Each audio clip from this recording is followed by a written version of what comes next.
Jai Hind students, welcome in our online classes SRPS Basti. Today we will discuss about sodium hydroxide. Sodium hydroxide is NaOH. Okay, that is sodium, that is hydroxide, NaOH. When electricity is passed through an aqueous solution of sodium chloride, यानी हम इसे sodium hydroxide की बात कर रहे हैं। यहाँ sodium hydroxide का पहले आप स्ट्रक्चर देख सकते हैं। ये इसे हम बोलते हैं सोडियम हाइड्रोक्साइड के पैलेट्स, यानी छोटे छोटे, यानी अब ये देख सकते हैं ये छोटा सा पार्ट है। ऐसे बहुत सारे छोटे छोटे पार्ट्स, पैलेट्स बोलते हैं इसको। पैलेट्स होता है सॉलिड फॉर्म में, और ये हम केमिकल तरह लैब में यूज़ करते हैं। ठीक है, ये बेस होता है सोडियम हाइड्रोक्साइड, स्ट्रॉन्ग बेस है, ये भी आपको पता है। और इसे हम अगर टच करें फिंगर से तो ये स्लिपरी होता है, स्लिपरी सोपी इन टच होता है। ओके, यानी सोप जैसा लगता है इसे टच करने पर। और अगर ये स्किन पे टच करें तो स्किन से इसे कंसनट्रेटेड सॉल्यूशन इसका टच कराने से इरिटेशन हो सकती है। ओके, रैशेस हो सकते हैं। तो इसे इस कंसनट्रेटेड फॉर्म में हमें टच नहीं करना चाहिए। और अगर आपके हाथ पे टच होता है तो इस सोप जैसा लगता है। NaOH यूज़ होता है ओके, सोप बनाने में भी, और टच करने पर ये सोप जैसा होता है, इसलिए बोलते हैं सोपी इन टच, और ये स्ट्रॉन्ग बेस है। अब हम बात करें when electricity is pass through an, इसके प्रिपरेशन की बात करें तो कह रहा है ब्राइन सॉल्यूशन क्या होता है। देखिए यहाँ लिखा हुआ है कॉल्ड ब्राइन। ब्राइन का मतलब होता है concentrated NaCl solution. Concentrated NaCl sodium chloride का कंसनट्रेटेड सॉल्यूशन। कंसनट्रेटेड का मतलब होता है सॉल्यूट का अमाउंट ज़्यादा होना चाहिए, यानी कि एक ग्लास वाटर में आपने अगर 5 to 6 स्पून या 7 स्पून आपने सॉल्ट डिज़ोल्व किया तो वो क्या होगा, कंसनट्रेटेड। डाइल्यूट क्या होता है, डाइल्यूट का मतलब 1 पिंच NaCl अगर आपने ऐड किया है या फिर 1 स्पून तक ऐड किया है तो उसे हम डाइल्यूट कहेंगे। लेकिन अगर 5 to 6 स्पून ऐड करते जाएंगे कंटिन्यूसली तो वो कंसनट्रेटेड हो जाएगा, और उससे ज़्यादा भी हो सकता है।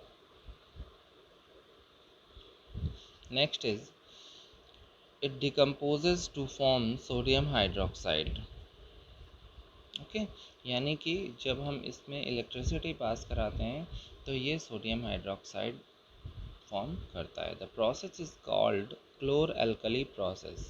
ओके, ये बहुत इंपॉर्टेंट है, ये बोर्ड में भी आ चुका है क्वेश्चन, याद रखिएगा।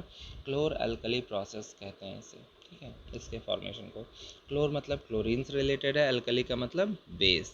ओके, एल्कली कौन से बेसेस होते हैं, जो वाटर में सॉल्युबल होते हैं। तो यहाँ पर क्लोर मतलब क्लोरीन से रिलेटेड है, और एल्कली का मतलब बेस से रिलेटेड है। Of the product form chlor for chlorine and alkali for sodium hydroxide. यहाँ पर ये इक्वेशन दी हुई है, बहुत इंपॉर्टेंट इक्वेशन है, याद रखिएगा। ओके, NaCl प्लस 2H2O, यानी वाटर के साथ हम NaCl मिलाने के बाद उसे कंसनट्रेटेड सॉल्यूशन बनाएंगे जो ब्राइन है। उसे इलेक्ट्रिसिटी पास कराने से क्या बनता है, NaOH, फिर chlorine gas and hydrogen gas. ये बैलेंस्ड इक्वेशन है, इसे आप चेक कर सकते हैं कि रिएक्टेंट एंड प्रोडक्ट साइड में दोनों चीज़ें, सारी चीज़ें इक्वल होंगी।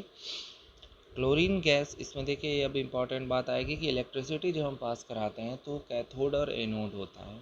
ठीक है, कैथोड एंड एनोड, ये आपने रेडॉक्स रिएक्शन में पढ़ा होगा, याद करिए।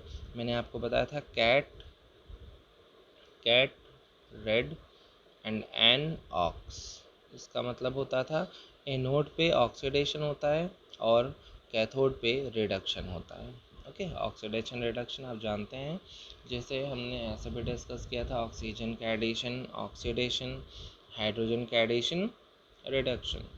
और इसके साथ साथ इलेक्ट्रॉन के रिमूवल और इलेक्ट्रॉन के गेन करने की भी बात हुई थी, अभी हम इसमें बात करेंगे आगे। अभी मैं बात कर रहा हूँ यहाँ पर chlorine gas is given of at anode, यानी क्लोरीन गैस कहाँ मिलती है, एनोड पे रिलीज होती है। And hydrogen gas at cathode, hydrogen gas cathode पे रिलीज होती है। देखिए ये क्वेश्चन भी पूछा गया था, इसलिए आपको ऐसी चीज़ें भी याद रखनी है कि कैथोड पर क्या है, एनोड पर क्या है।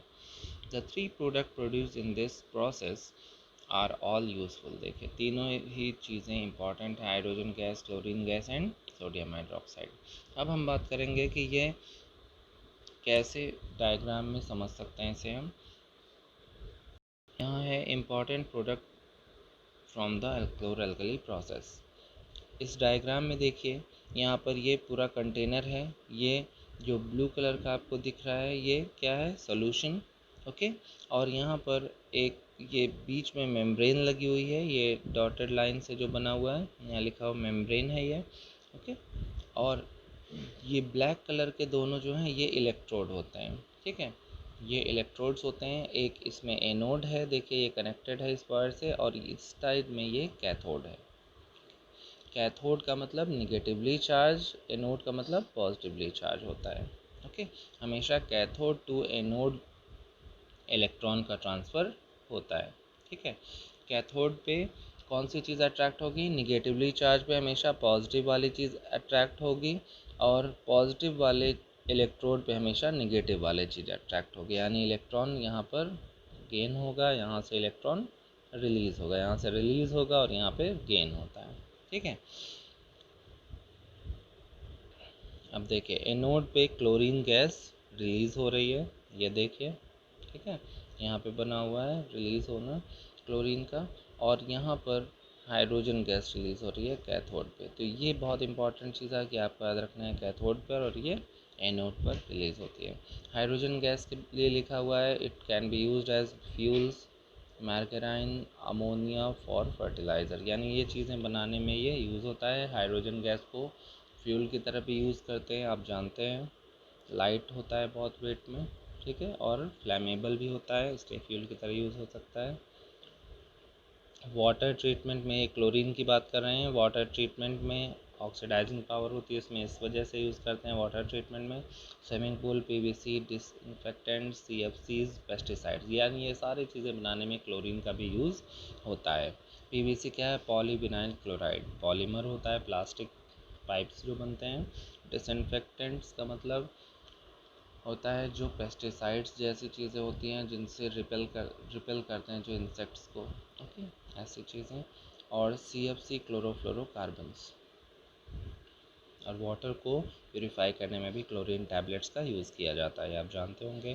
देखिए यहाँ से लिखा है ब्राइन, यानी कंसनट्रेटेड NaCl सोल्यूशन, यहाँ से फिल किया गया है ये सोल्यूशन में, और यहाँ से NaOH कलेक्ट किया जा रहा है बाहर की तरफ। ये किस में यूज़ होता है, degreasing metals, soap and detergent, paper making, artificial fibres, इन चीज़ों में इसका एप्लीकेशन है, NaOH यूज़ होता है। ओके, ये ट्रांसफ़र जो दिखा रहा है मेम्ब्रेन के थ्रू, देखिए क्लोरीन क्लोराइड आयन इधर, OH माइनस का मतलब हाइड्रोक्साइड आयन, और इस तरफ दिखा रहा है Na plus ion and H plus ion. यानी ये NaCl की बात करें, अगर हम ब्राइन की बात करें तो क्या था, NaCl प्लस वाटर, ठीक है, H2O। तो यहाँ आपको क्या क्या आयन्स मिलेंगे, Na plus ion and Cl minus ion. और वाटर में क्या क्या आयन्स होते हैं आपको पता है, H plus and OH minus ion. तो आप देख सकते हैं 1, 2, 3 एंड 4, यही 4 आयन्स यहाँ पर ये दिखा रहे हैं कि इनका ट्रांसफ़र हो रहा है। NaOH बन जाता है इससे, देखिए Na plus and OH minus combine हो जाता है, Na plus and OH minus और NaOH बन जाता है। फिर Cl माइनस जो है, सपोज 2Cl माइनस है, तो ये क्लोरीन गैस फॉर्म करेंगे और 2 इलेक्ट्रॉन रिलीज़ करेंगे। ओके, और H प्लस की बात करें तो H plus ion electron receive करके, ठीक है, यहाँ भी 2H प्लस कर दें और 2 इलेक्ट्रॉन कर लें, तो यहाँ पर हो जाएगा H2। तो देखिए क्लोरीन गैस रिलीज़ हो गई, H2 गैस रिलीज़ हो गई, हाइड्रोजन। ओके, और Na प्लस और OH माइनस आपस में कंबाइन होंगे तो NaOH बन जाता है ये, ठीक है, NaOH। इस तरह से ये प्रोसेस होता है, ये रिएक्शन हो गई। और ये डायग्राम, ये इम्पॉर्टेंट है, इसको याद रखिएगा। Okay, diagram neat and clean diagram भी बनाएंगे कॉपी में आप। Okay students, thank you.